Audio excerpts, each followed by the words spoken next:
Los lugares donde se conservan los cuerpos humanos al final de la vida son reservorios de gran energía, dolor, tristeza, angustia, desesperanza, etcétera, etcétera. Todos esos sentimientos de los cuales se deleitan las energías oscuras de bajo astral. Y que nuestras almas, al dejar su cuerpo, se convierten en ese faro de luz, atrayendo y llenando esos lugares de fenómenos paranormales de diversa índole. Hoy, uno de nuestros suscriptores nos comparte las 2 experiencias paranormales que lo marcaron de por vida y demostraron que lo que se contaba era cierto. Estas las vivió en su trabajo, un lugar tan lleno de energía y donde quizás algunos de nosotros llegaremos. La morgue. Un saludo a la comunidad de experiencias paranormales. Desde Querétaro, soy Mauricio Ortega. Soy médico forense. Quiero compartirles mis 2 primeras experiencias con lo paranormal, lo cual me marcó y me hizo darme cuenta que hay más que solo lo que vemos. Cuando estaba realizando mi pasantía, nunca, y créanme, nunca viví nada sobrenatural y llegué a estar hasta en el turno nocturno. Oí muchas experiencias, pero durante ese tiempo yo no experimenté nada. Fue cuando entré a trabajar de manera formal en la morgue que parecía que las experiencias me daban la bienvenida. Esta experiencia fue un septiembre del 2012. Era una tarde lluviosa cuando llegó el cuerpo de una niña. Fue toda una algarabía, pues era hija de un empresario muy conocido aquí en Querétaro. La situación fue muy discreta, pues aparentemente la niña había enfermado de repente a los 7 y falleció a los 9 años. Querían una autopsia concreta para dejar descansar a esa pequeñita con la enfermedad que tanto la había aquejado y que nadie pudo saber por qué se desmejoraba tanto y tan rápido. No puedo revelar su nombre ni el de su familia, pero sí les relataré que mientras comenzábamos la autopsia, de repente mi compañero y yo comenzamos a oír pasos en el pasillo. En ese momento no nos extrañó, pues don Julio aún estaba limpiando las áreas de la morgue, así que por el momento no le dimos importancia. Unos 15 minutos después se asomó para avisarnos que ya había terminado su turno y que se retiraba, que si no se ofrecía nada. Ambos le comentamos que no. Yo, antes de que saliera, le dije: oiga, don Julio, hace unos momentos andaba por acá, en este lado del pasillo, ¿verdad? ¿Yo? No, doctor. Yo estaba terminando el área del estacionamiento. Recogí mis cosas y vine a despedirme. Ok, don Julio. Cierre las puertas bien al salir, por favor, comentó mi compañero. Seguimos nuestro trabajo cuando a los 20 minutos volvimos a escuchar pasos. Seguro se le olvidó algo a don Julio, comentó mi compañero. Me asomé y todo estaba apagado. Sentí un escalofrío. Regresé y le dije: no hay nadie, Damián. ¿En serio, doctor? Sí.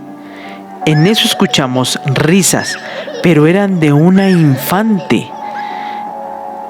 Damián comentó: déjame ver qué está pasando.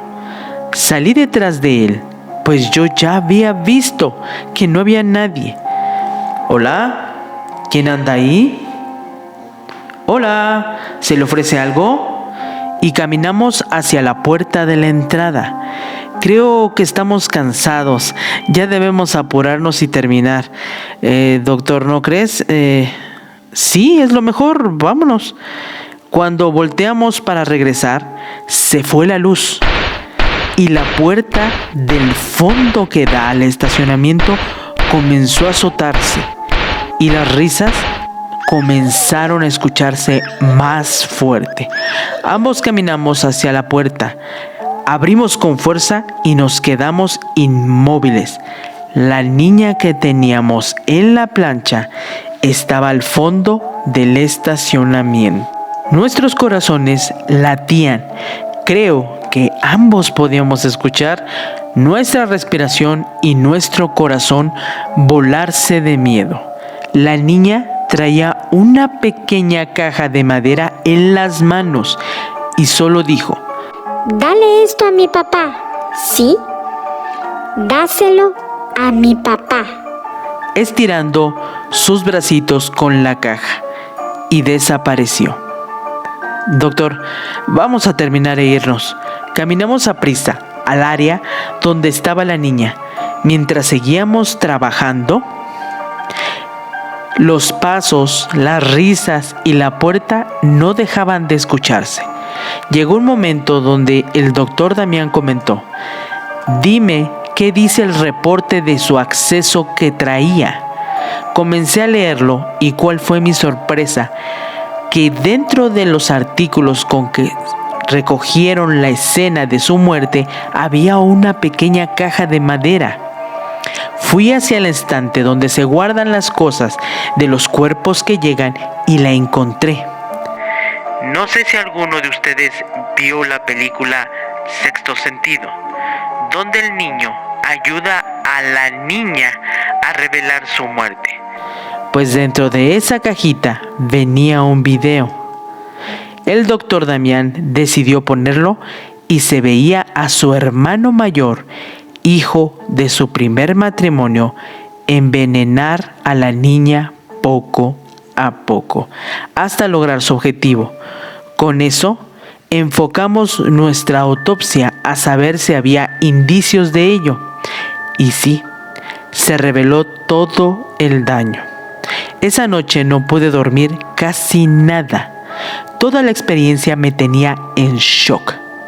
Al día siguiente hablamos con el jefe de servicio forense y hubo una reunión a puerta cerrada con el padre. Le contamos ambos nuestra experiencia y mostramos las evidencias. El empresario se derrumbó y no podía creerlo. Agradecido por las revelaciones, se retiró con nuestro jefe para determinar la situación del asunto. Más adelante nos enteramos que desafortunadamente su hijo quedó libre, confinado solo a un centro psiquiátrico, y no en la cárcel como pensamos que estaría. Y aquel empresario, con lo que le quedó de su familia, se fue al norte del país. Al mes de que todo esto pasó, estaba nuevamente trabajando con el doctor Damián, cuando escuchamos risas. Ambos sentimos escalofríos y salimos al pasillo, y al fondo de la entrada estaba aquella niña sonriendo. Solo dijo: Gracias. y se desvaneció rumbo a la salida. Ambos al final de esa experiencia enfermamos del susto. La otra experiencia que me dejó bastante pensativo y que obviamente marcó mi vida es la primera vez que la voy a compartir.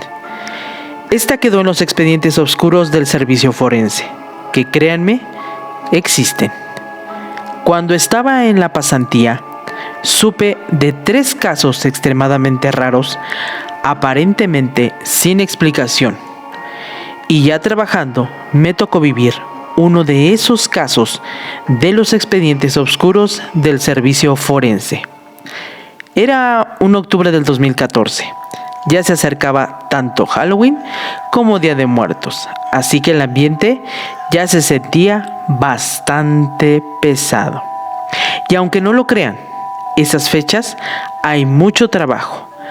Así llegó un muchacho joven, de piel muy blanca, bastante alto, con ojos muy claros, y en su dentadura presentaba 4 colmillos, que pensamos eran limados, pues en ese entonces había mucho de moda el vampirismo en los jóvenes. Iba vestido totalmente de negro.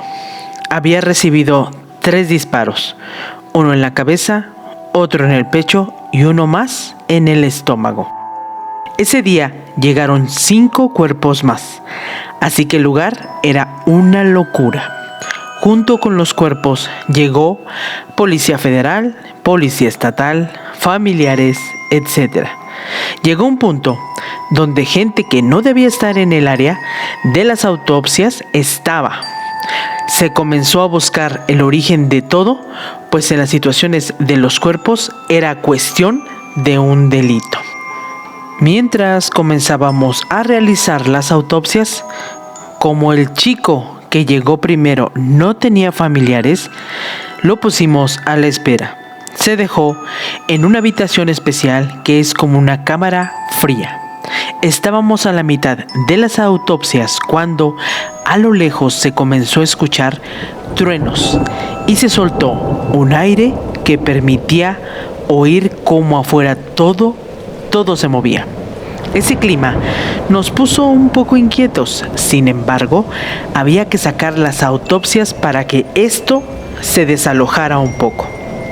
De repente, un trueno cayó muy cerca e hizo parpadear las luces, pero se estabilizaron. Casi terminábamos cuando se comenzaron a oír lamentos, gruñidos y una risa de una voz muy grave. Como queríamos cerrar esto, lo tratábamos de ignorar, cuando el jefe entró y comentó, un poco molesto: ¿no son ustedes quienes hacen esos ruidos, o sí? Nos miramos con el doctor Fernando y le dijimos al jefe: no, de hecho pensamos que venían de la gente que espera afuera en las salas. Es que ellos hacen los comentarios de que está pasando aquí adentro. Afuera se escuchan gruñidos, lamentos y una risa de una voz muy grave. Por eso entré para saber qué pasa. Les comento que en cuanto el jefe entró a vernos, esos ruidos cesaron. El jefe nos dijo: ¿cómo van, doctores? ¿Ya casi podemos entregar los papeles? Ya son los 2 últimos cuerpos, jefe. Enseguida le pasamos todos los expedientes para que dé su visto bueno, los firme y los selle. Ok, daré las noticias a los que esperan, pues al parecer se vendrá una buena tormenta. Estábamos terminando con el reporte final para llevarlos todos al jefe y así dedicarnos con el muchacho vampiro. Ya a estas alturas se le había llamado así por su apariencia. Cuando entramos a la oficina del jefe, mientras leía los reportes, los truenos y el viento se escuchaban con más intensidad. Ok, excelente, doctores. Firmo, sello y entrego. El chico vampiro será mañana.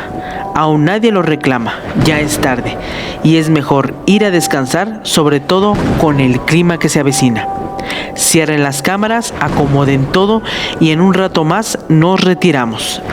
Estábamos saliendo los 3 de la oficina del jefe cuando un trueno muy fuerte cimbró el suelo y se fueron todas las luces. Algunas áreas tienen una tenue luz de emergencia que permite cerrar todo, apagar lo importante y salir. Estábamos por hacer eso cuando los lamentos, los gruñidos y la risa se escucharon de nuevo, pero esta vez venían de la cámara fría donde estaba el chico vampiro. Otro trueno cayó y parpadearon las luces de emergencia. De pronto, en las salas donde esperaban los familiares y la policía, se comenzaron a oír gritos y disparos. Fueron segundos. Al salir al área, todos estaban conmocionados. El jefe preguntó qué había pasado y el jefe de los policías le dijo: unas sombras aparecieron en las ventanas. Eran espeluznantes. ¿De qué habla, oficial? Eran como humanos, pero flotaban y los ojos eran rojos. Nuestro jefe salió con los policías del servicio forense y rodearon el área.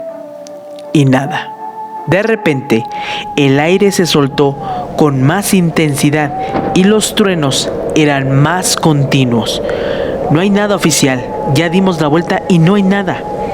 Les entrego copia de los expedientes y a los familiares les llamo por nombre para que se retiren, pues por la situación debemos cerrar. Estaba en eso nuestro jefe cuando se escuchó una risa grave, fuerte, venir del área de las autopsias. Y el grito de doña Trinidad, la señora de la limpieza, que le tocó ese día cerrar con nosotros turno, venir del pasillo. Entramos corriendo. Ella señalaba a la cámara fría donde estaba el cuerpo del chico vampiro y mientras se persinaba decía: se fue, el muchacho se fue, se lo llevaron. Muchas sombras se lo llevaron. Dios mío, Dios mío. Fuimos hacia la habitación y efectivamente el cuerpo ya no estaba. Junto con los oficiales se inició una búsqueda, pero no. Increíblemente, los truenos y el viento cesaron. Al otro día se levantaron 2 reportes, el que quedaría en el expediente normal y el que quedaría en el archivo oscuro. Creo, sin temor a equivocarme, que todos los lugares donde deben hacerse reportes del trabajo diario y se presentan fenómenos paranormales tienen como su caja negra. Y sin temor a seguir equivocándome, creo que tuve mi primer encuentro con un vampiro.